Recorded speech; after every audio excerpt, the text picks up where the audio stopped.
ఈరోజు ఈ యొక్క పత్రికా సమావేశం పెట్టడానికి ముఖ్య కారణం తెలంగాణ రాష్ట్ర ప్రభుత్వం అసైన్మెంట్ ల్యాండ్ల విషయంలో ఒక అడుగు ముందుకేసి వీటిని రెగ్యులరైజ్ చేయాలనేటటువంటి సదుద్దేశంతో వాళ్ళు ప్రయత్నం చేస్తున్నారు. అందులో భాగంగా మేము ప్రభుత్వానికి కృతజ్ఞతలు తెలియజేస్తూ అందులో భాగంగానే Telangana assign land owner welfare అసోసియేషన్వి కొన్ని అభిప్రాయాలు గిట్ట ఉన్నాయి. ఈ ప్రభుత్వం దృష్టికి తీసుకెళ్లాలనేటువంటి ప్రధానమైన ఉద్దేశంతో ఈ పత్రికా సమావేశం ఏర్పాటు చేయడం జరిగింది. నా పేరు Bingiramulu, Telangana assign land owner welfare association రాష్ట్ర ఉపాధ్యక్షుడిని. ఈరోజు తెలంగాణ రాష్ట్రంలో దాదాపు 24 లక్షల కుటుంబాలకు అసైన్మెంట్ భూములు కలిగి ఉన్నారు. ఈ భూములను గత ప్రభుత్వాలు ఇందిరాగాంధీ హయాంలో కూడు గూడు నీడ అనేటటువంటి కార్యక్రమంలో భాగంగా నిరుపేదలకు ఈ భూములను ఇందిరాగాంధీ గారు ఇవ్వడం జరిగింది. కాలానుగుణంగా ఈరోజు ఈ అసైన్ భూములు లావిన్ పట్ట ఏవైతే ఉన్నాయో ప్రభుత్వాలు కానీ అనేక బడా రియల్ ఎస్టేట్ వ్యాపారదారులు నిరుపేదలైనటువంటి పేదల నుండి నయానో భయానో ఇచ్చేసి వాళ్ళ నుండి బదలాయించబడ్డాయి.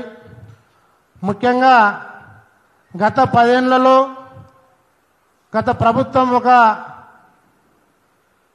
చట్టం తీసుకొచ్చి ల్యాండ్ పూలింగ్ అనే చట్టం తీసుకొచ్చి కృష్ణన్న గారు వేదికపైకి రావాలి. ల్యాండ్ పూలింగ్ అనే చట్టం తీసుకొచ్చి వందలాది ఎకరాలను పేద ప్రజల నుండి ప్రభుత్వ అవసరాలన్నట్టు సాకుతోటి తీసుకొని వాళ్ళు ఆ పేద ప్రజలు నిరాశ్రయాలను చేసి ఆర్థిక సాయం చేస్తామని ఇప్పటి వరకు వాళ్లకు ఎటువంటి సాయం చేయకుండా తిప్పించారు.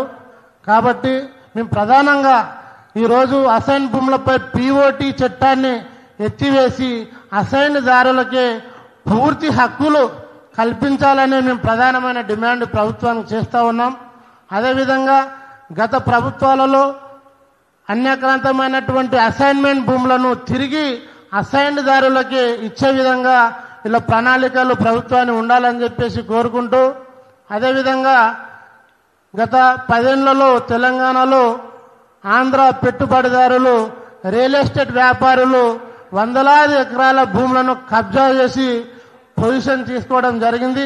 అటువంటివి మనం నిన్న మొన్న చూసాం. ప్రధానమైన పత్రికల్లో ఒక ప్రధానమైనటువంటి రియల్ ఎస్టేట్ సంస్థ ఒక prohibited land assignment survey number prohibited ఉండదాన్ని పాంప్లెట్లు వేసి బహిరంగానే వాళ్ళు ప్లాట్లు చేసి అమ్ముతా ఉన్నారు.